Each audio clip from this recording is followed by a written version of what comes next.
This is eNews Weekend Edition, live from Johannesburg. Hello, I'm Gareth Edwards. South Africa, this is your top story. Load shedding implemented yet again. Eskom announcing that stage 1 load shedding is in place until 10 o'clock tonight. Patricia de Lille calls on voters to disrupt the current political system as she launches a new political movement that is going to contest the 2019 elections. Well, first, the news regarding your electricity. Eskom is implementing stage 1 load shedding until 10 p.m. tonight. The embattled power utility says it needs to preserve emergency power. Eskom announcing this week that the risk of nationwide power cuts had increased significantly. This after a sharp fall in coal stockpiles at 5 power stations. The utility's spokesperson, Kulu Pasiwe, explained why. Today, the biggest challenge that we are seeing is that a lot of our generating units from the coal-fired power stations especially are offline. The water dams that we use are very limited. I think it's about 4 of them, and their capacity is not enough to carry South Africa through. But they are important so that we can help to stabilize the power grid. Well, former Cape Town Mayor Patricia de Lille is back in politics. 2 weeks ago, she resigned as a mayor, of course, and as a member of Democratic Alliance. Back then, she said she needed time to think about her political future. She's now made up her mind and will contest the 29 general elections under a new banner. Lester Kivett has the details. Perhaps it will be fourth time lucky. From the PAC, the ID, to the DA. And now, an as yet unnamed political party, Patricia de Lille has run the gamut of political outfits and movements. The veteran politician says she's not done. I am ready to continue to serve my country under a new political movement. And I've made the decision based on information and evidence so that I can move on. De Lille says a new party, to be launched in coming weeks, will contest the national and provincial elections next year. The former Cape Town mayor is now considering running for Western Cape Premier. We are going all out to win. As you can see, coalition politics has become the norm in our country. But for now, we're in it to win, and we will put all our effort. De Lille says independent polling data shows a political movement will have support at the polls. The only evidence of that will be known after South Africans have made their mark. Lester Kivett, Cape Town. Well, 7 people have been shot in escalating gang violence in northern Nelson Mandela Bay in just the last month. One was an 8-year-old boy. Police say gangs are fighting over territory. Our reporter in the area, Sandy McCowan, filed this report. Turf wars have triggered a string of killings in the metro's northern areas as gangs battle for control of the drug trade. Police say that in the latest gang-related crime, a taxi driver was hijacked at gunpoint and forced to drive his attackers to Bethelsdorp. When they arrived, the hijackers opened fire on a group of men standing on a street corner. They started to shoot at the group. The victim, who was 22 years old, ran into the nearest house where he was followed by one of the suspects. He was shot several times at close range. He succumbed to his injuries at the scene. We are investigating a case of vehicle hijacking, abduction, as well as murder.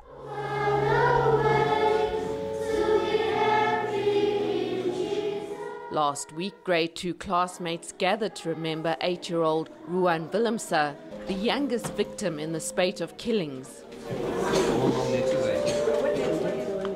Gunmen had stormed his home in Boyson Park while he was watching TV with 16-year-old Deacon van Rooyen, fatally wounding both.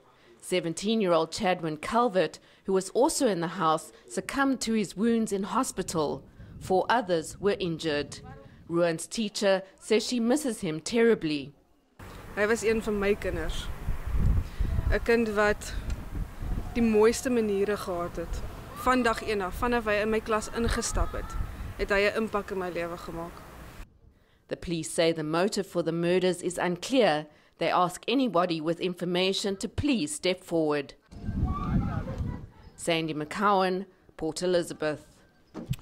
Well, taxi drivers should be vetted in an effort to make the industry safer. That's what has emerged during a weekend meeting between the Gauteng Community Safety Department and representatives from the South African National Taxi Council. Well, various safety issues are affecting that industry. They were discussed as the festive season quickly approaches. My colleague Yanka Tolme has more. The taxi industry remains a headache for Gauteng's community safety. From violence and sexual offences to substance abuse, thousands of commuters, and especially women, are often placed in danger. The Gauteng Department of Community Safety and the South African National Taxi Council want this to change. Officials spent the past 3 days discussing possible collaborations. These include driver education and training, awareness campaigns, improved infrastructure and alcohol testing. They've also said they will commit towards ensuring that they try and deploy marshals in places to create safer spaces for commuters as well as any other person that walks through the taxi ranks. And I think from our side, it means we need to commit and ensure that local government is involved in terms of ensuring that there's lighting and all issues of safer spaces are taken care of. A call was also made for drivers to be vetted to ensure taxi owners employ reliable workers. No questions. Our drivers are registered into the associations, but then they are not vetted. You know, people come and say, I'm looking for a job. We say, where were you working? No, I was working for Joe Soap.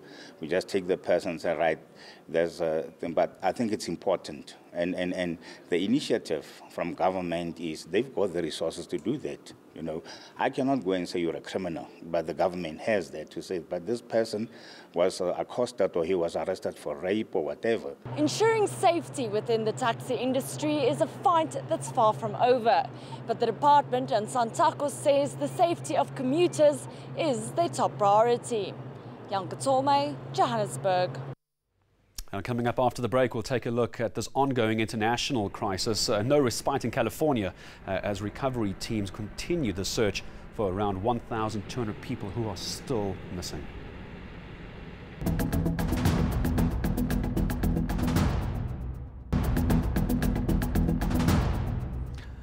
Welcome back. We'll take a look at your weather and sport in a short while from now. First, the plight of the Khoisan is once again being highlighted. Last year, you'll remember Chief Khoisan SA personally laid his people's grievances at President Jacob Zuma's door at the Union buildings.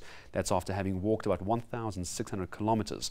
On Saturday, the chief started the same journey from Port Elizabeth to get answers from the new president, Cyril Ramaphosa.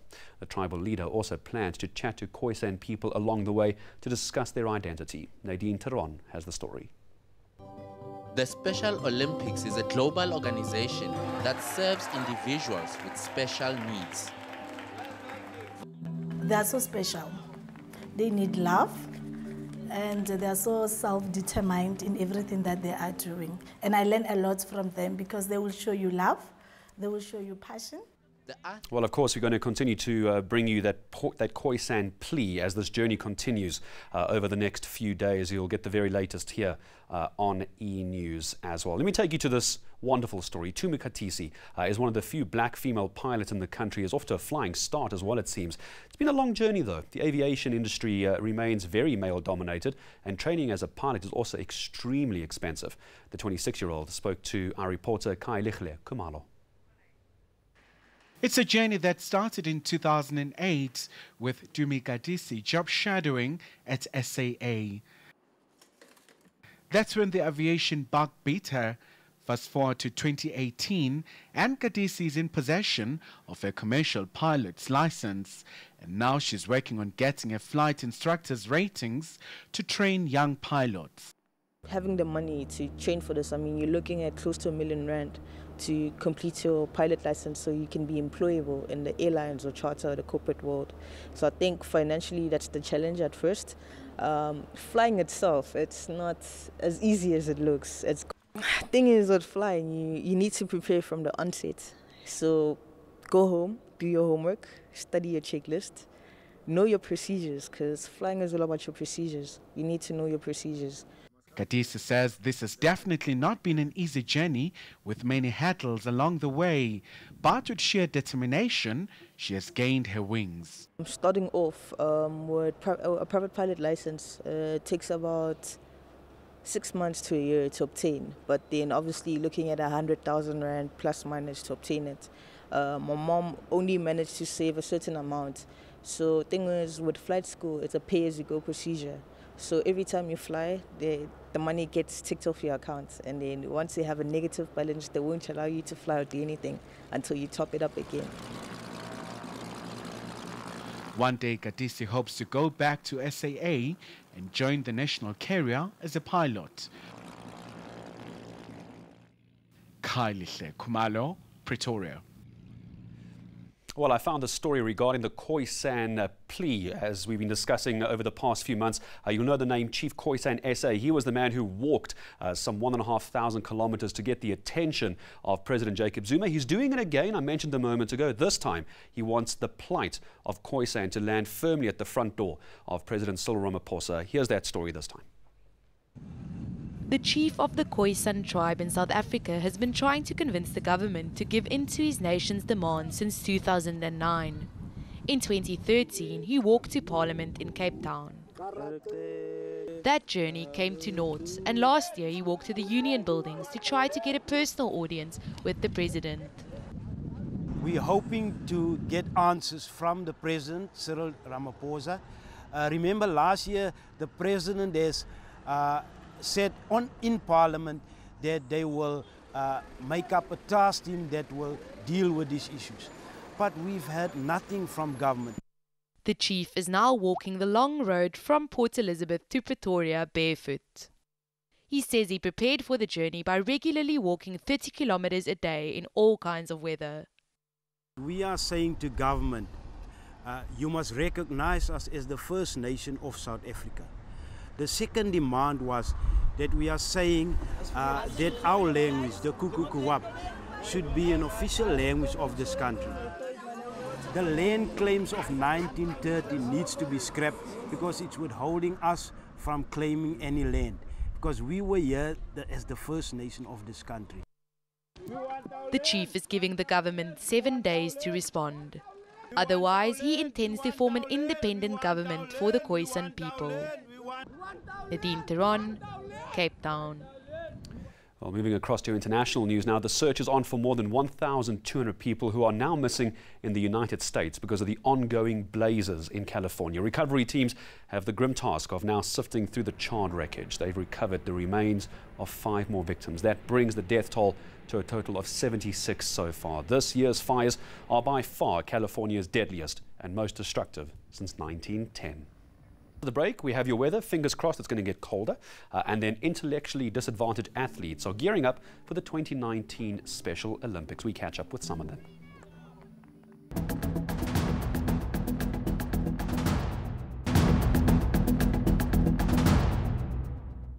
Hello everyone.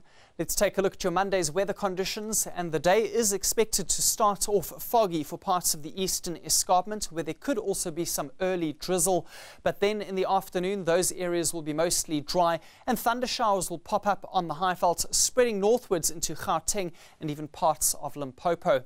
At the same time, it will also be a very windy day for some areas along the Eastern Cape coastline, with wind speeds of up to 50 kilometers per hour. In the Northern Cape, there could be very isolated thunder showers for Kimberley and some of the surrounding areas. Otherwise, a hot and dry day expected for the area. And in the Western Cape, it will be a partly cloudy afternoon, hot for the interior, while towards the coastline temperatures will stay below 30 degrees. The Eastern Cape will see a couple of afternoon thunderstorms for the interior, while along the coastline there could be morning rain for Port St John's as well as East London.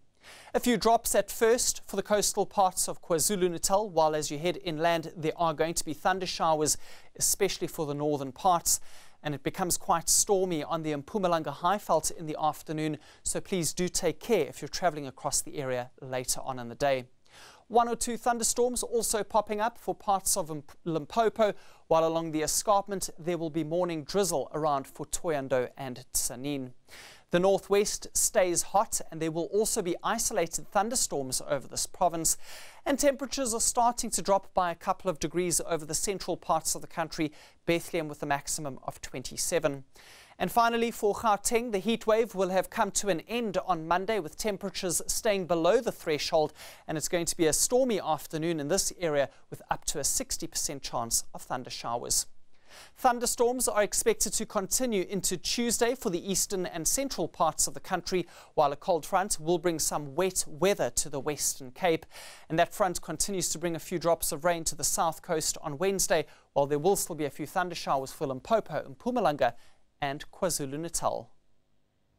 Thanks, Louis Fernandez. A little bit cooler, still quite warm, but we're heading in the right direction. Now, finally, this Special Olympics is being held in Abu Dhabi in 2019, and the South African team is already gearing up for the occasion. Volunteers have been deployed to schools around the country to provide intellectually challenged athletes with some advanced training. Theodore Mashele reports. The Special Olympics is a global organization that serves individuals with special needs. They are so special. They need love, and they are so self-determined in everything that they are doing. And I learn a lot from them because they will show you love, they will show you passion. The athletes are pleased to have the opportunity to compete on a global stage. I'm going to do my best, just be positive. I've been practicing at home a lot of times. For Lindy Piri, this is an opportunity to inspire others with a similar condition. Be part of who you are and do not be scared. Just do for what reason you are, for sports or soccer or whatever you're doing there. The Special Olympics organization encourages the public to create environments that are open to and motivate special needs athletes. They're not given the same opportunities that a mainstream child would be given when they go to school. So that is the biggest challenge, is that often they just don't have the exposure to sport. And even if they have the ability, it's never recognized.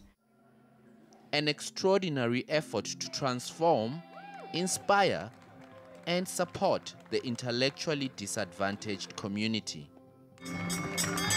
Theodore Mashele, Johannesburg. And good luck to every single one of them. That's it from the team for this evening here on eNews at 7. As always, my thanks to them. Have a good week. We'll see you soon. Bye-bye.